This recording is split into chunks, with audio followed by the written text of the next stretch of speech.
Fala pessoal, tudo bem? Eu estou aqui hoje para mediar um bate-papo do Acrescenta. Hoje é um dia que a gente vai falar um pouco de como a gente se antecipa às tendências antes que elas virem consenso. E olha que bacana, a gente está gravando esse bate-papo aqui no Conar.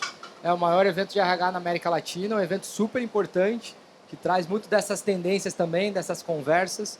E hoje aqui para esse papo eu tenho o prazer de estar comigo aqui duas pessoas da ThinkWork.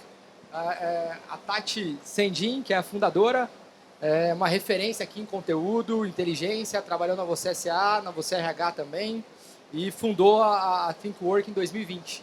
Tem também o Matias aqui com a gente, que é cofundador aí da ThinkWork, é isso, especialista em pesquisa e análise de dados, estava lá na FIA e agora faz parte aqui de algo super legal e super importante para a gente no Brasil, que é o que a gente não tem.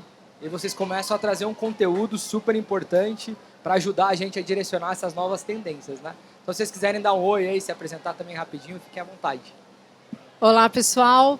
A ThinkWork nasce justamente por esse mundo do trabalho que está uma loucura, ninguém entende, então a gente tenta trazer dados, insights, antecipar tendências para ajudar as empresas e os RHs a enxergarem um pouco antes o que vem acontecendo e se prepararem, porque a gente sabe que hoje um pouquinho que você conheça a onda que está vindo já te dá uma vantagem super competitiva. Então, esse é o objetivo da ThinkWork.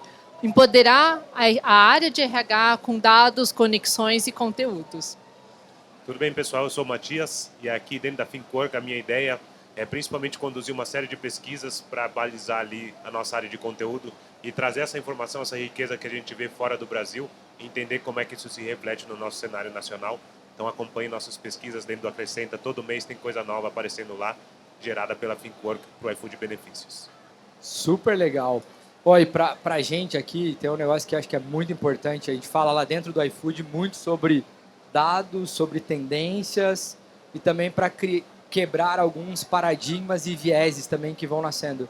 Né? Nos últimos dias a gente tem discutido muito sobre geração Z lá dentro. E todo mundo fala assim, não, geração Z é a geração que não quer isso, não quer aquilo. E aí quando a gente olha para os nossos dados lá, a gente vê algo completamente ao contrário. E muito disso eu acredito que é porque a gente vai se baseando por coisas que estão vindo de fora, por comportamentos que são fora. E eu acho que o que vocês conseguem agregar de entendimento e conhecimento de Brasil é incrível. Então, desde já, parabéns pelo trabalho. Eu acho que é super importante para todo mundo. Para começar o bate-papo aqui, eu queria fazer a primeira pergunta para você, Tati. E eu posso chamar de Tati, né? Pode, vamos embora. Boa. Tati, você que acompanha e analisa o mercado há anos, na sua visão, qual que é o ponto de virada que diferencia quem percebe uma tendência cedo de quem só reage depois? Isso é um diferencial gigante. A gente já começa, eu tenho até medo Já do que vem pela frente, aqui, né? Eu acho que quem se diferencia é quem melhor escuta o seu público, né? E ao escutar o seu público, você tem as ideias que fazem sentido para aquele público.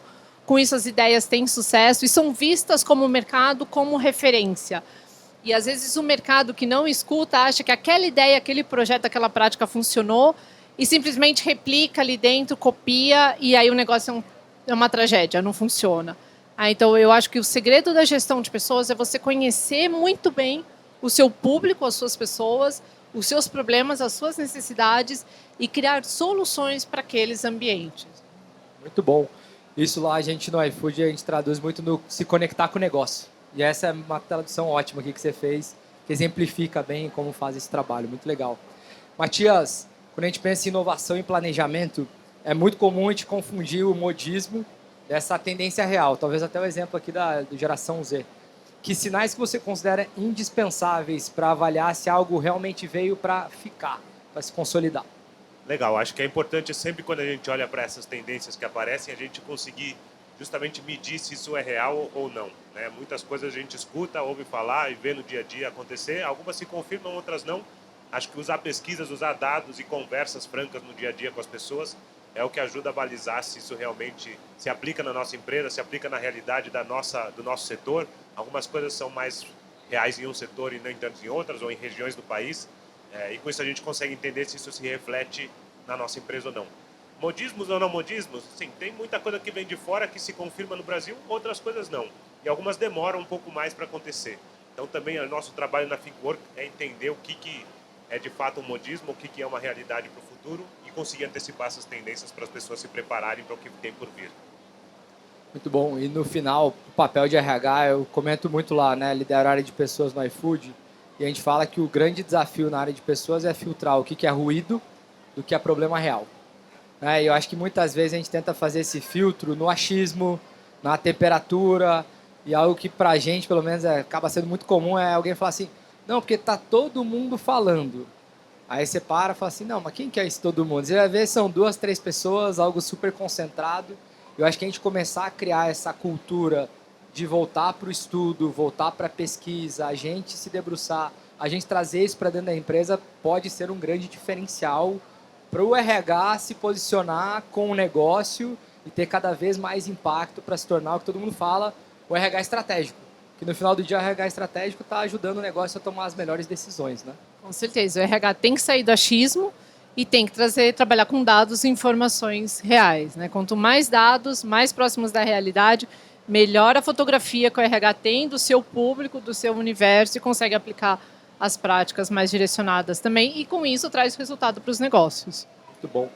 Tati, no dia a dia, quais são as fontes, pesquisas, as práticas que você usa para detectar as mudanças antes que elas apareçam nos relatórios aí? Como que você opera no seu dia a dia?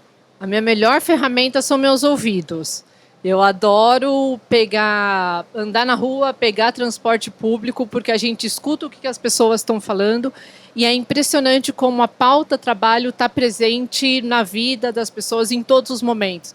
Você está no transporte, você está no bar, você está no restaurante, você está sentado na pracinha, né, do banco da pracinha. As pessoas geralmente estão falando de trabalho, estão reclamando do chefe, estão reclamando da promoção que não foi justa.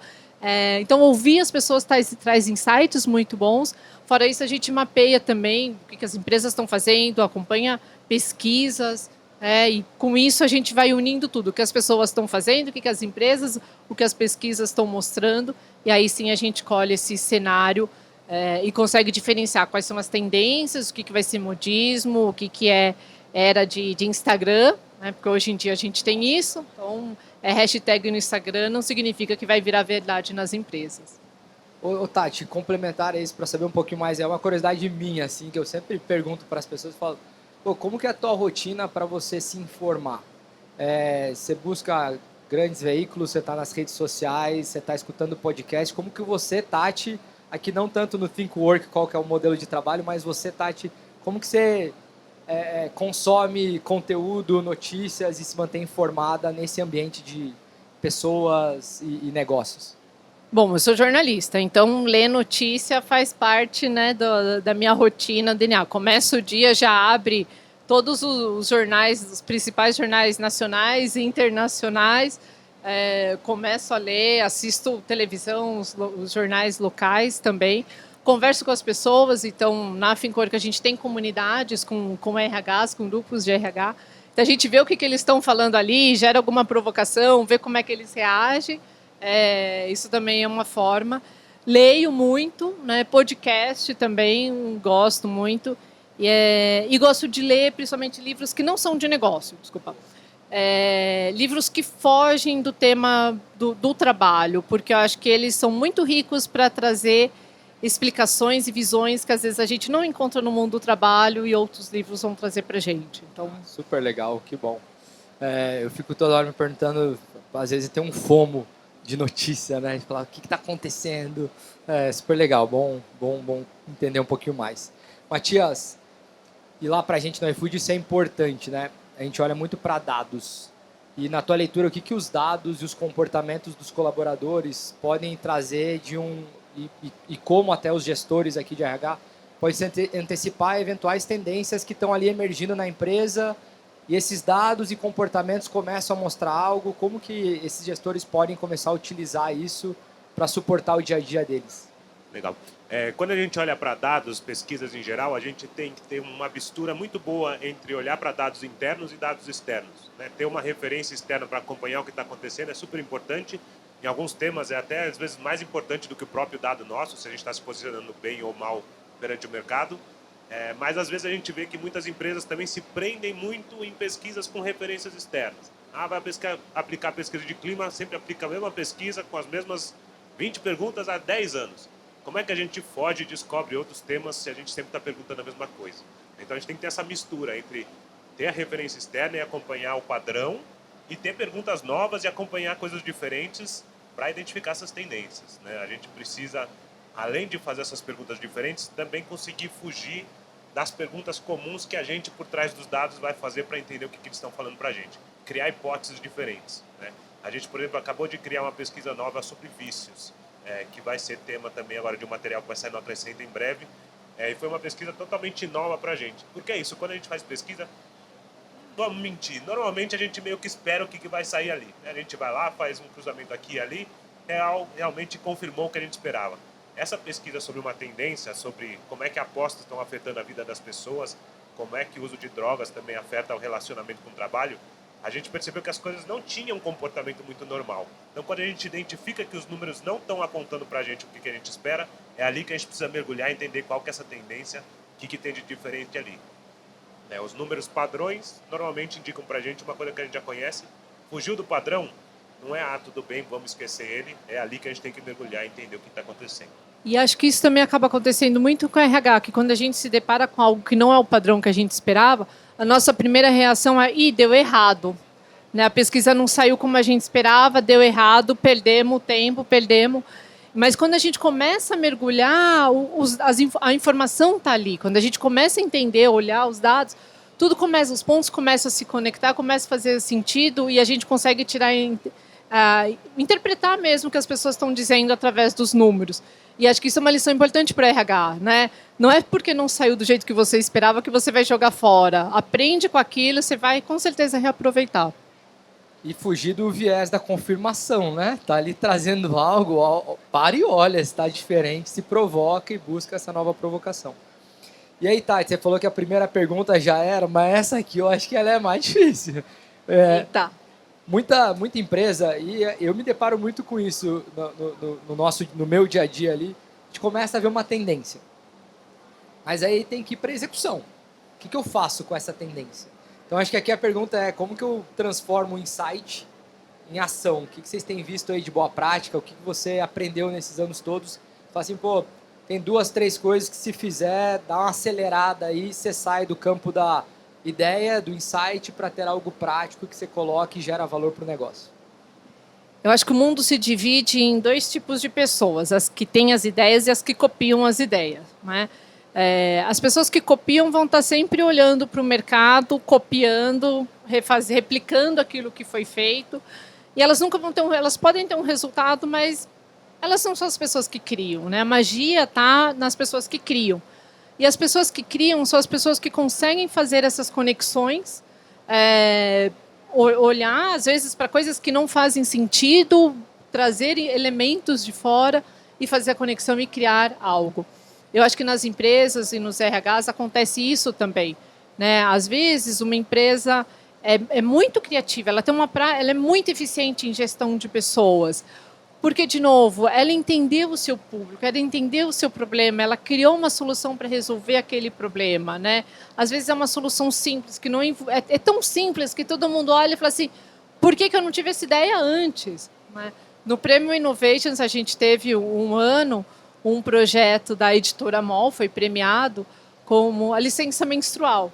2 projetos. Um ano a licença menstrual e o outro ano um projeto da Conta Azul, que era a poupança para filhos de funcionários.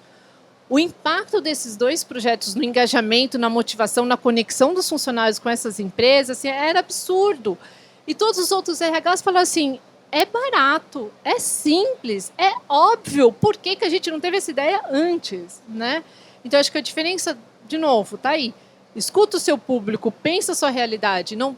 O sair da caixinha, não é que você vai ter uma ideia totalmente mirabolante, mas você vai sair do óbvio do que está todo mundo fazendo. Né? Você vai buscar algo que seja adequado para o seu público, para o seu dinheiro, para o seu orçamento, para o seu tipo de liderança, para a sua realidade.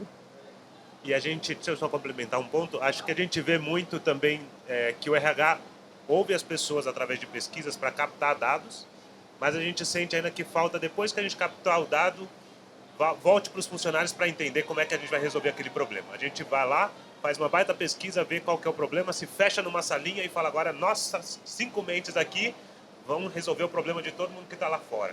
Né? Quando a gente tem essa questão de tendências, principalmente, a gente tem que voltar lá e entender. Vocês falaram pra gente que vícios em apostas é um problema. O que a gente faz para resolver isso? Não somos nós aqui que vamos chegar nessa solução. A gente precisa ouvir as pessoas. E acho que essa etapa falta ainda bastante para o RH na inovação. Muito, muito bem. Matias, lá no iFood a gente fala de ambidestria, que é você trazer a inovação junto com uma capacidade de excelência operacional. Assim. E aí, quando a gente está falando aqui de tendências, a tendência leva a gente a se provocar para essa inovação, mas não posso perder esse curto prazo.